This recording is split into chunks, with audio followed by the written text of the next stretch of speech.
Anda mungkin belum pernah melihat terenggiling atau pangolin. Makhluk pemalu berisik ini tidak menggigit atau menggonggong, namun ia diburu hingga ke ambang kepunahan, karena sisiknya digunakan dalam pengobatan tradisional, dan dagingnya disajikan sebagai hidangan mewah, untuk orang-orang yang sangat kaya di China dan Vietnam. Puluhan ribu diburu setiap tahun, tetapi apa yang membuat hewan sederhana ini begitu berharga?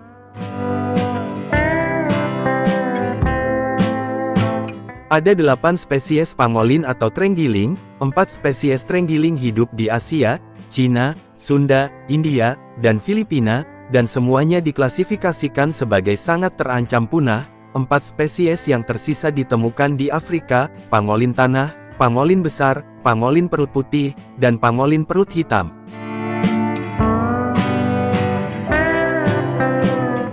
Selama bertahun-tahun terenggiling adalah target utama perdagangan ilegal di Asia, tetapi karena jumlah mereka menurun drastis, penyelundup mengalihkan fokus mereka ke Afrika. Skala krisis ini mengejutkan. Hanya dalam 1 minggu di bulan April tahun 2019, Singapura menyita 2 pengirim besar dari Nigeria, total 28,2 ton sisik terenggiling. Untuk setiap terenggiling yang diselamatkan banyak lainnya mati. Ketika makhluk lembut ini diselamatkan dari perdagangan satwa liar ilegal, mereka sering berada dalam kondisi yang menyedihkan, dehidrasi, terluka, atau sangat stres karena berhari-hari, atau bahkan berminggu-minggu di penangkaran. Banyak yang ditemukan meringkuk ketakutan, karena dimasukkan ke dalam kandang sempit, atau dikurung.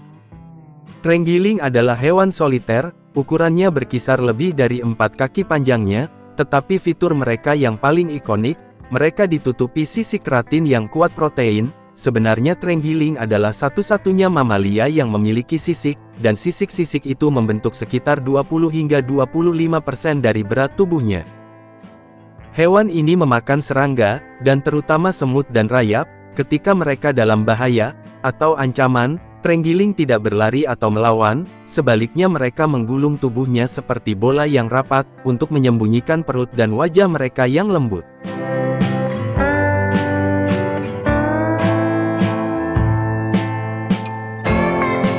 Terenggiling hebat dalam memanjat pohon. Mereka menggunakan ekor mereka yang kuat seperti lengan tambahan, untuk berpegangan pada dahan. Ini membantu mereka memanjat, dan bergelantungan terbalik dengan mudah. Ekor mereka sangat kuat sehingga mereka dapat tetap tergantung di pohon untuk waktu yang lama. Terenggiling juga adalah penggali yang hebat. Mereka akan menggunakan cakar depan mereka yang kuat, untuk menggali terowongan yang dalam, dan berliku di bawah tanah. Liang ini menjadi tempat persembunyian yang aman, di mana mereka dapat beristirahat dan tetap terlindungi.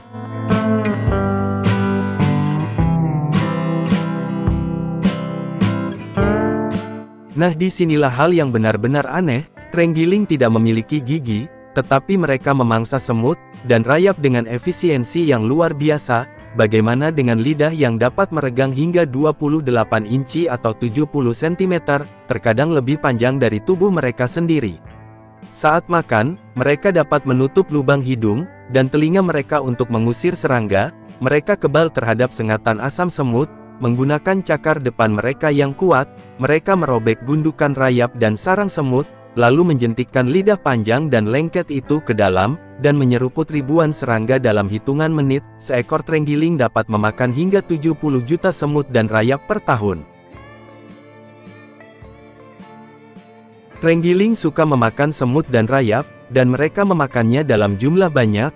Hal ini membantu mengendalikan jumlah serangga. Tanpa terenggiling terlalu banyak semut dan rayap, dapat merusak tanaman pohon dan bahkan tanaman petani. Jadi terenggiling bermain peran penting dalam menjaga keseimbangan alam. Induk terenggiling sangat lembut dan protektif. Mereka biasanya melahirkan hanya 1 bayi per tahun. Makhluk kecil yang lembut lahir dengan sisik pucat lembut dalam 2 hari pertama kehidupan. Tetapi meskipun mereka terlindung oleh sisik, bayi terenggiling masih rapuh, dan sepenuhnya bergantung pada induk mereka. Selama beberapa bulan pertama bayi berpegangan erat pada ekor induknya kemanapun ia pergi, melalui hutan, melewati batang kayu, bahkan ke atas pohon. Ketika ada bahaya, induknya melilitkan tubuhnya di sekitar bayi, untuk melindunginya. Itu adalah tindakan yang manis dan penuh perhatian.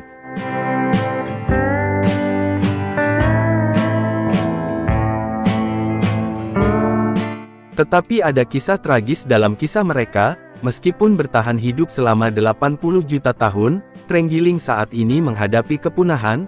Pada tahun 2019 saja, lebih dari 100.000 terenggiling diburu, menjadikan mereka mamalia yang paling banyak diperdagangkan di dunia, karena daging mereka dianggap sebagai makanan lezat di beberapa daerah, dan sisik mereka secara keliru dipercaya memiliki kekuatan obat, meskipun bukti ilmiah mengatakan sebaliknya. Untungnya organisasi konservasi di seluruh dunia, meningkatkan upaya untuk menyelamatkan terenggiling sebelum terlambat. Ketika terenggiling diselamatkan dari perdagangan ilegal, tidak langsung dilepaskan begitu saja. Hewan-hewan rapuh ini seringkali tiba dalam keadaan lemah, dehidrasi, atau terluka, baik secara fisik maupun emosional. Di pusat-pusat penyelamatan seperti Chef Vietnam Wildlife, Yayasan Tiki Haywood di Zimbabwe, terenggiling menerima perhatian medis dan perawatan khusus yang mendesak. Mereka ditempatkan di kandang seperti hutan yang tenang, diberi makanan kesukaannya seperti semut dan rayap, dan diawasi secara ketat oleh dokter hewan satwa liar.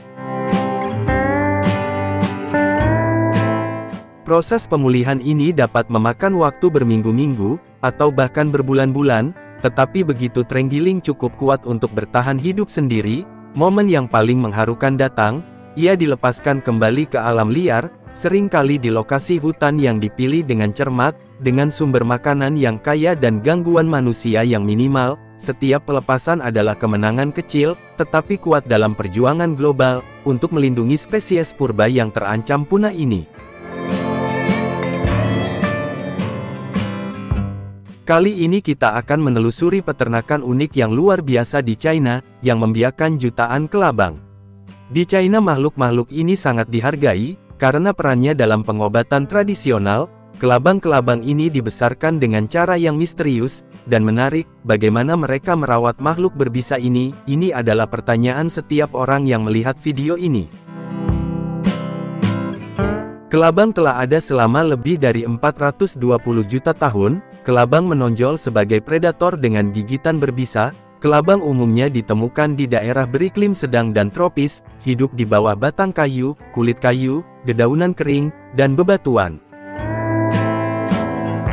Selama musim dingin, mereka tinggal di luar, bersembunyi di tanah, atau tanaman, tetapi di musim panas, mereka pindah ke dalam ruangan di rumah-rumah manusia, untuk menghindari hawa panas, seringkali masuk melalui area lembab seperti kamar mandi, selokan, atau pipa pembuangan.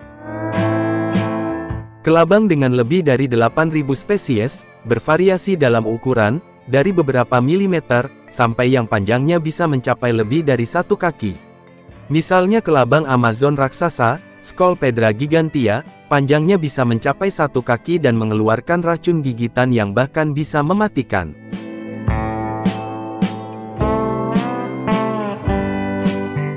Kelabang adalah hewan karnivora, dan makanan utamanya terdiri dari serangga dan cacing tanah. Di peternakan kelabang di China, mereka sering diberi makan makanan kaya protein, seperti jangkrik, ulat, kecoa, atau cacing tanah. Sebagai tambahan, beberapa peternakan juga menggunakan daging mentah, seperti ayam atau ikan, untuk melengkapi nutrisi mereka.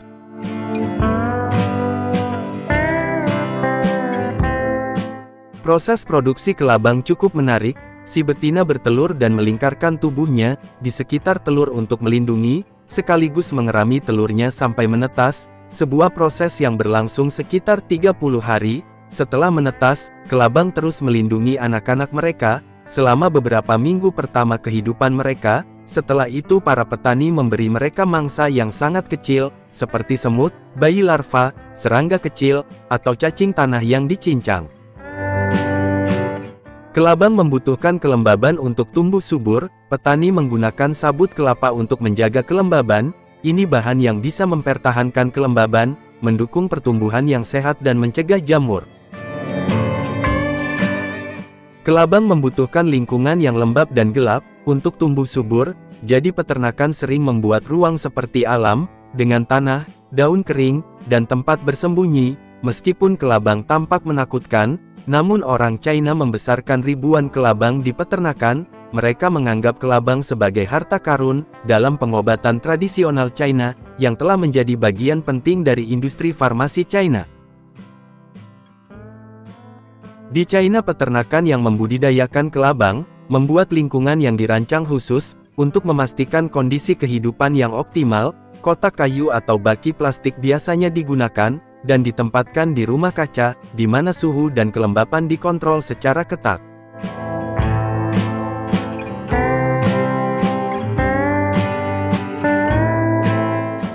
Untuk memproses kelabang untuk penggunaan medis, kelabang biasanya ditangani dengan memasukkan tongkat panjang melalui tubuh kelabang, menciptakan garis lurus yang membantu mencegah kelabang menjadi bengkok selama proses pengeringan. Setelah kelabang dikeringkan di bawah matahari atau di lingkungan yang kering untuk mengawetkan, proses ini membantu menghilangkan bau menyengat dan mempertahankan senyawa bermanfaat untuk digunakan dalam pengobatan tradisional China.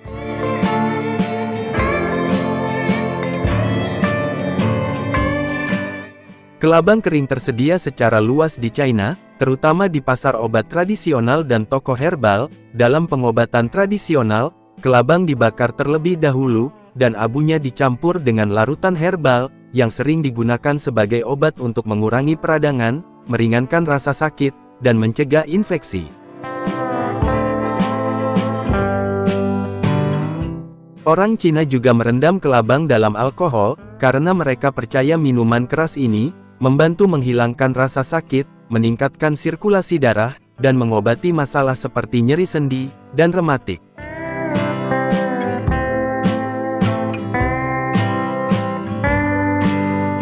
Jenis minuman keras ini sering dikonsumsi dalam jumlah kecil, atau dioleskan ke daerah yang terasa nyeri.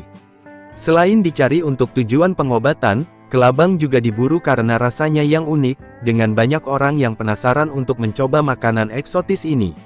Sebelum kelabang dimasak untuk dikonsumsi, biasanya melibatkan metode memasak seperti menggoreng, atau memanggang, yang membantu mengeluarkan rasa dan teksturnya. Beberapa orang bahkan berani memakan kelabang hidup-hidup, meskipun faktanya mereka dapat menggeliat di dalam mulut. Nah, bagaimana menurut kalian? Apakah ada yang pernah mencicipi daging kelabang? Atau mungkin ada di antara kalian yang berminat untuk membudidayakan kelabang? Beritahu kami pada kolom komentar.